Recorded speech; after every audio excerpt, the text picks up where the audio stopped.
कैसे उन्हें सीधे जहन्नुम का रास्ता दिखा रहे हैं। एक बार तो कोरोना किंग जिनपिंग अपने दोस्त लंगड़ा खान से पूछ लेते। और ये जो खिचड़ी पक रही है ना तीनों के बीच, चमगादड़ नरेश जिनपिंग नेपाल और पाकिस्तान के साथ जो तिकड़ी बना रहे हैं उसकी हेकड़ी निकालने के लिए हमने बहुत एक्सरसाइज कर ली है। सबके सब मरेंगे एक साथ। अभी तो नेपाली पीएम को अक्ल आने वाली है, उसके बाद पाकिस्तान और चीन की गर्दन तक हमारा हाथ पहुंचने में देर नहीं लगेगी।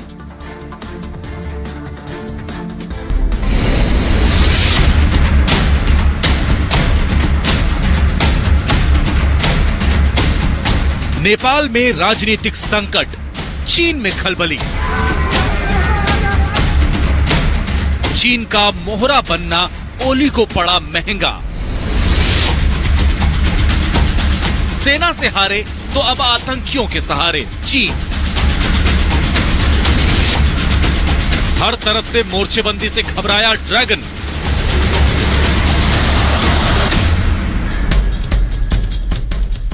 चालबाज चीन ने नेपाल के प्रधानमंत्री केपी ओली के कंधे पर बंदूक रखकर भारत के खिलाफ मोर्चा खोला था। जो ओली चालबाज चीन का मोहरा बनकर भारत के खिलाफ आग उगल रहे थे, अब उसी ओली को चीन का साथ देना और भारत के खिलाफ जहर उगलना महंगा पड़ गया है। नेपाल की राजनीतिक पार्टियां और वहां के लोग चीन की चालबाजी को समझ गए और ओली के लिए ही मुश्किलें खड़ी कर दी। चीन की चाल पर चल रहे ओली को अपनी ही पार्टी के अंदर से मुश्किलों का सामना करना पड़ा। खुद प्रचंड ने केपी ओली पर इस्तीफे का दबाव बढ़ा दिया। जब ओली अलग थलग पड़े तो राष्ट्रपति से मुलाकात की। इतना ही नहीं, कुर्सी जाने के डर से ओली ने संसद के बजट सत्र को बीच में ही रद्द कर दिया।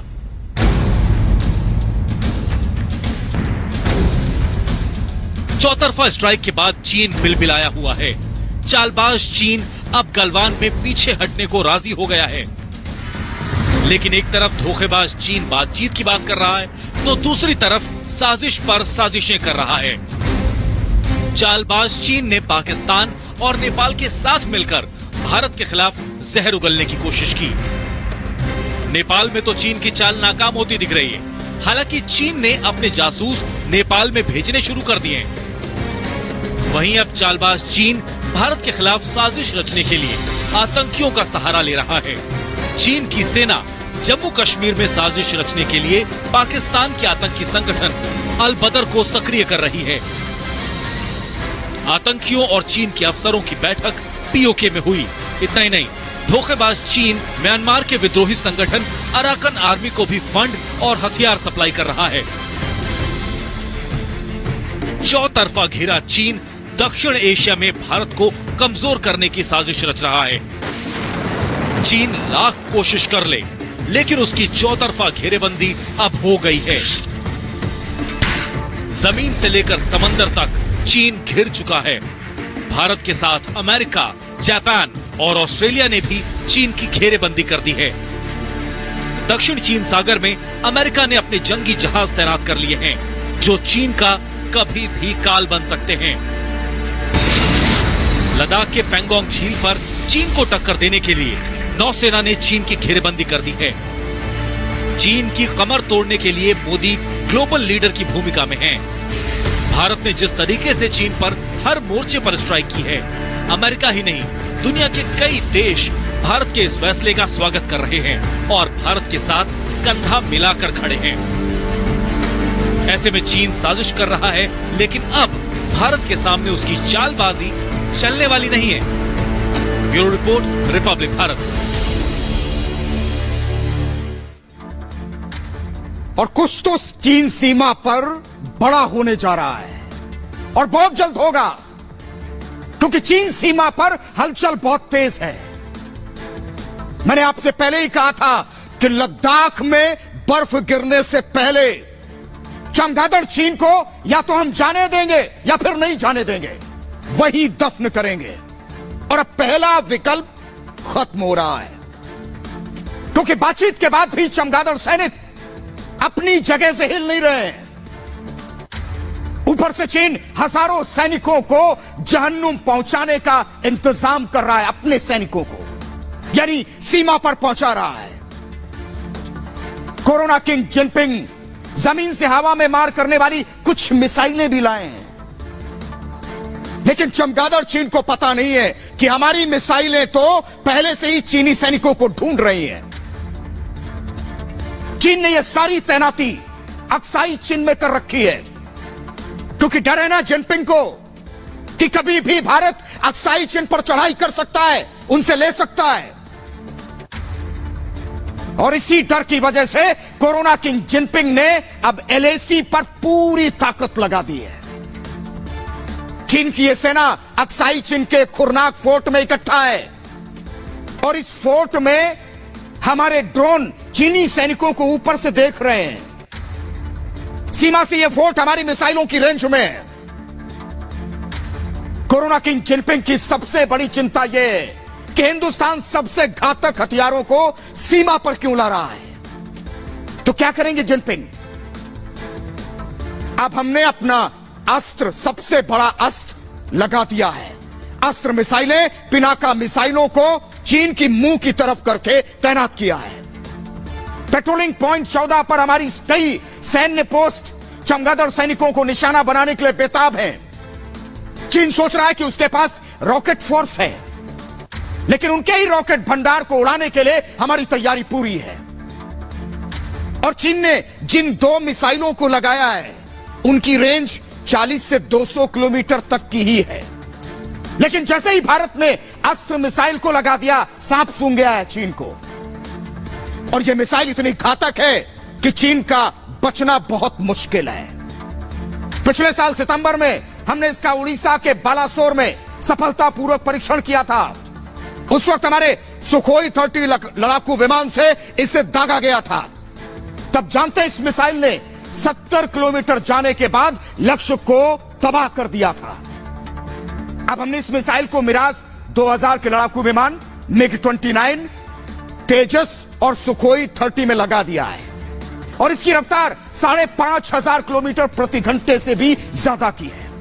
और कोई भी मौसम आए, हर मौसम में यह दुश्मन का खात्मा करती है। तो हिंदुस्तान ने पहाड़ की चोटियों पर 1000 स्पेशल कमांडो भी भेज दिए हैं। मतलब गलवान में तो हमारे जवान हैं ही, गलवान और पेंगोंग की चोटियों पर भी हमने अपनी स्पेशल फोर्स को लगा रखा है। क्या भाव? क्योंकि लातों के भूत बातों से नहीं मानने वाले। चीन जब तक गहरी चोट नहीं खाएगा, वो इसी तरह बातचीत के बहाने बनाकर अपने सैनिकों और मिसाइलों की तैनाती करता रहेगा। चीन गलवान घाटी से लेकर डेप्सांग, पेंगोंग झील, डेमचोक में डबल गेम खेलना चाहता है। और इसके साथ ही चीन ने सीमा के पास S-400 मिसाइल डिफेंस सिस्टम को भी तैयार करके रखा है। रक्षा मंत्री राजनाथ सिंह ने भी रूस से यह मिसाइल डिफेंस सिस्टम जल्द देने की बात कही थी, जिस पर रूस मान गया है, लेकिन तब भी चीन को मिर्ची लगी थी। तो इसके जवाब में हिंदुस्तान ने स्वदेशी क्रूज मिसाइल निर्भय को भी लगा दिया है, जो चीन के चमगादड़ों को 1000 किलोमीटर तक ढूंढ ढूंढ कर मारेगी। निर्भय मिसाइल दुश्मन के महत्वपूर्ण ठिकानों या जंगी जहाजों पर अचूक और घातक हमला करती है। इसे भारतीय वायुसेना के सभी बड़े लड़ाकू विमानों में फिट कर दिया गया है। सोचिए, जब निर्भय मिसाइल सुखोई 30, मिराज 2000 और MiG-29 तेजस जैसे लड़ाकू विमानों से चीन पर कहर बढ़ पाएगी, तो चीन बीजिंग भी नहीं भाग पाएगा। इधर चीन और भारत में जैसे जैसे तनाव बढ़ रहा है, हमने तैयारी और मजबूत कर ली है। भारत ने रूस से 21 MiG-29 और 12 सुखोई लड़ाकू विमान हम लेने जा रहे हैं। प्रधानमंत्री ने भी रूस के राष्ट्रपति से बातचीत की है, लेकिन जितना चीन भारत के पास घेराबंदी कर रहा है या कोशिश कर रहा है, उतना ही वो समंदर में घिरता जा रहा है। अमेरिका के 3 युद्धपोत अब और करीब आ गए हैं चीन के। जापान और ताइवान ने भी चीन पर मिसाइलें दागने के लिए रिमोट पर हाथ रख रखा है, कभी भी बटन दब सकता है। तो हिंद महासागर का सिकंदर हिंदुस्तान भी युद्धपोतों के साथ चीन पर निशाना लगा चुका है। इधर पैंगोंग झील की बात करें, जहां चीन ज्यादा अकड़ दिखा रहा है। चीन पैंगोंग झील के पास लगातार अपने सैनिकों को बढ़ा रहा है। चीन ने पैंगोंग झील के पास अपनी ताकत बढ़ाई है, तो भारत ने चीन की कमर तोड़ने का वही प्लान बना दिया है कि इसी पैंगोंग झील में जल समाधि बना देंगे चीनी सैनिकों की। भारतीय नौसेना चीन को इस बार अच्छी तरह सबक सिखाने के लिए तैयार है और नौसेना ने दर्जन भर से ज्यादा आधुनिक नावें लद्दाख भेज दी हैं, यानी इस झील में कि अब आओ। इन नावों के जरिए पेट्रोलिंग भी होगी, पैंगोंग झील में गश्त होगी और अगर चीन ने कोई नापाक चाल चली तो वहीं जल समाधि बनाएंगे। चीनी सेना के 928 बी टाइप जहाजों को इसके जरिए जवाब दिया जाएगा। भारत और चीन के बीच बातचीत भी हुई। चीन पीछे हटने को तैयार हुआ, लेकिन यहां से हटा नहीं, पैंगोंग से। भारत ने पैंगोंग झील इलाके में चीन को फिंगर 8 से फिंगर 4 तक के इलाके से हटने को कहा था। चौतरफा घेरेबंदी से चीन पीछे हटने को तैयार है, लेकिन चीन पर भरोसा नहीं है। ऐसे में धोखेबाज चीन की निगरानी यहां बढ़ा दी गई है। अब अगर चीन ने गुस्ताखी की तो काम तमाम हो जाएगा।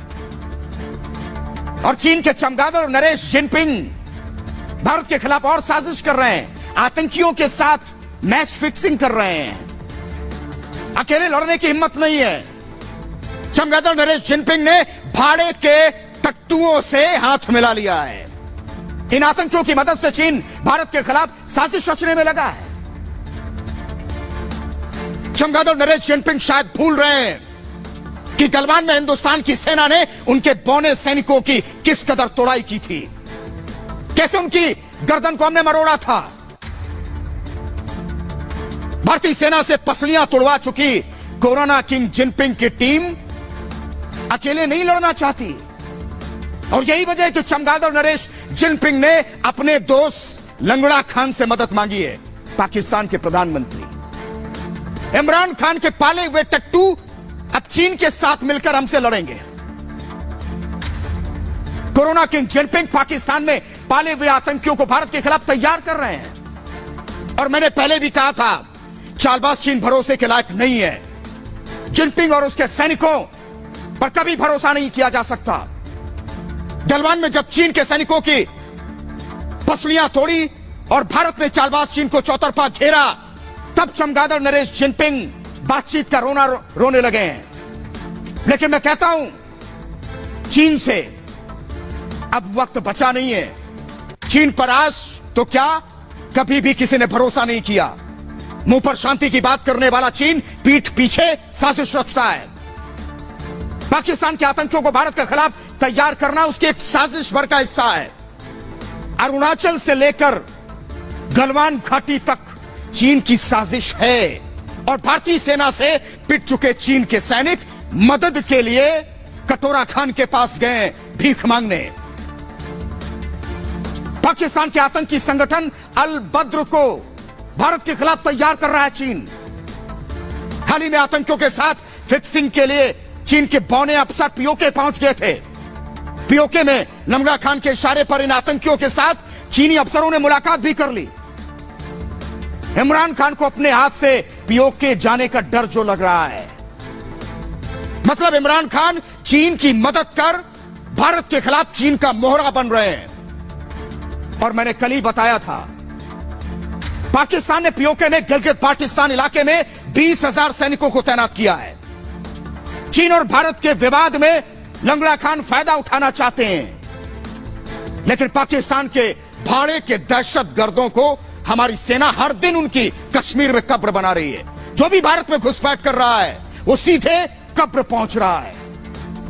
और मैं कहता हूं, चीन पाकिस्तान से मिल लो, साजिश कर लो दोनों, और भी टट्टुओं को इकट्ठा कर लो, लेकिन दोनों देशों का अंत नजदीक है।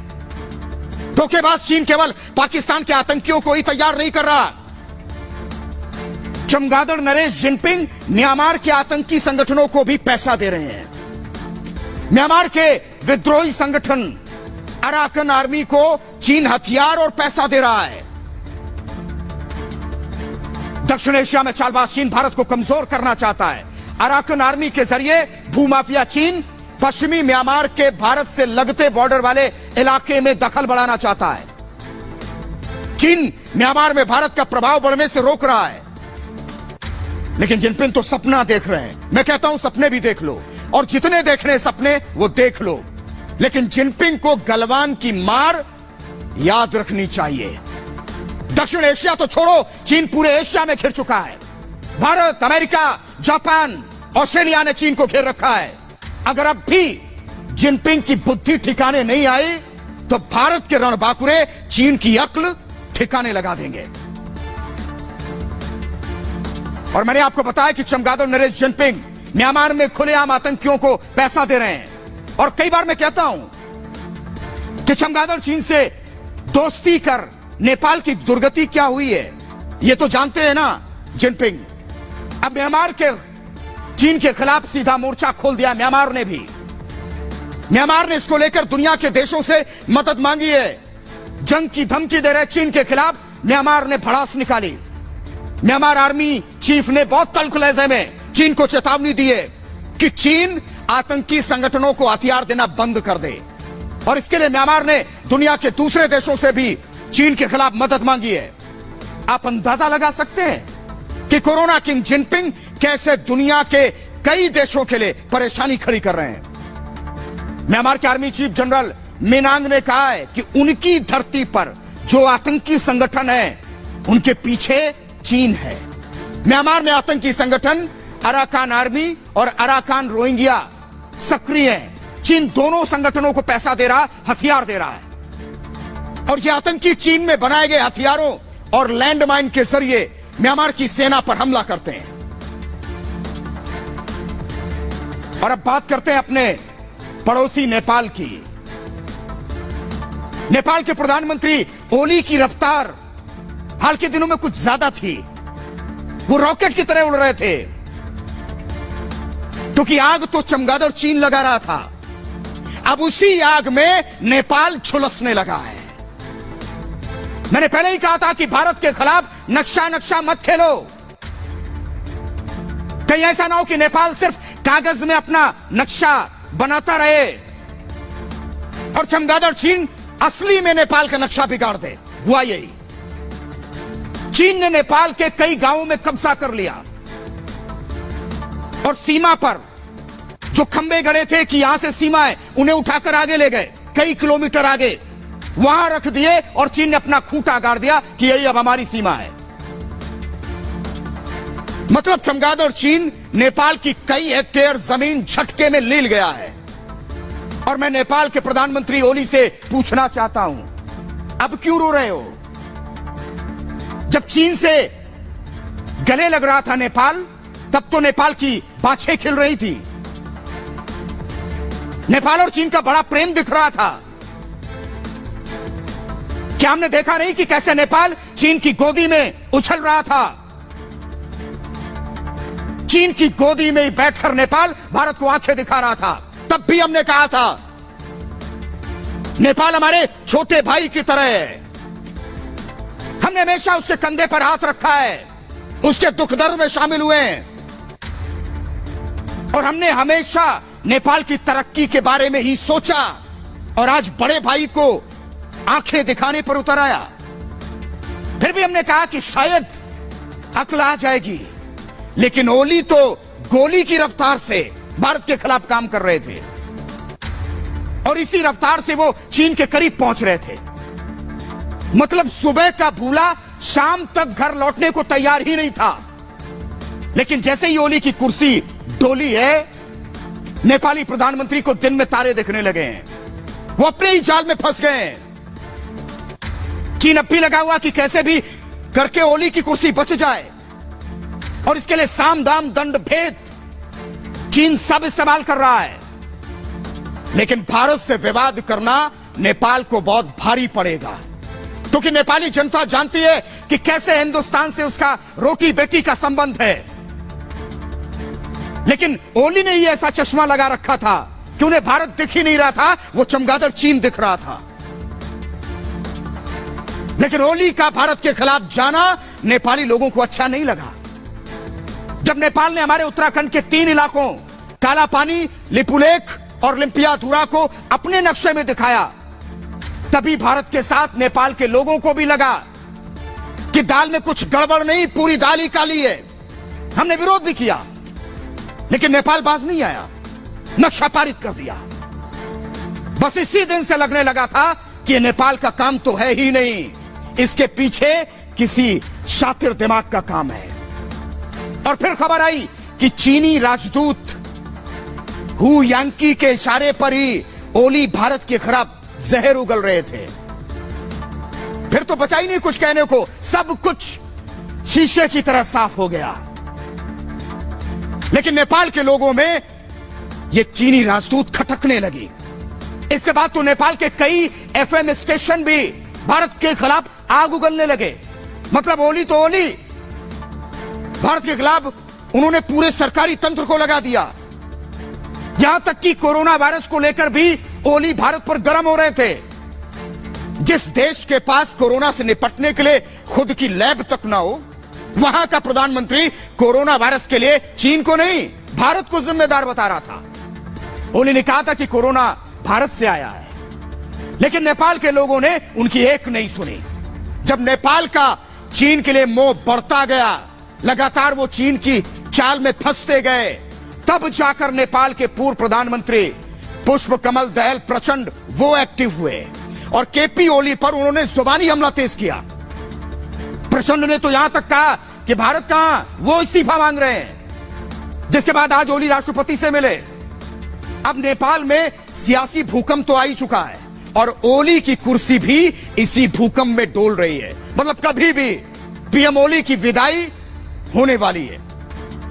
लेकिन कहते हैं ना कि जब तक नेपाल को सद्बुद्धि आएगी, तब तक चीन नेपाल की जमीन का एक बड़ा हिस्सा निगल चुका होगा। नेपाल को तो यह भनक भी नहीं है कि कोरोना किंग जिनपिंग ने कोरोना के नाम पर जो मेडिकल स्टाफ नेपाल भेजा था, उसमें कोई डॉक्टर नहीं थे, चीन के जासूस थे।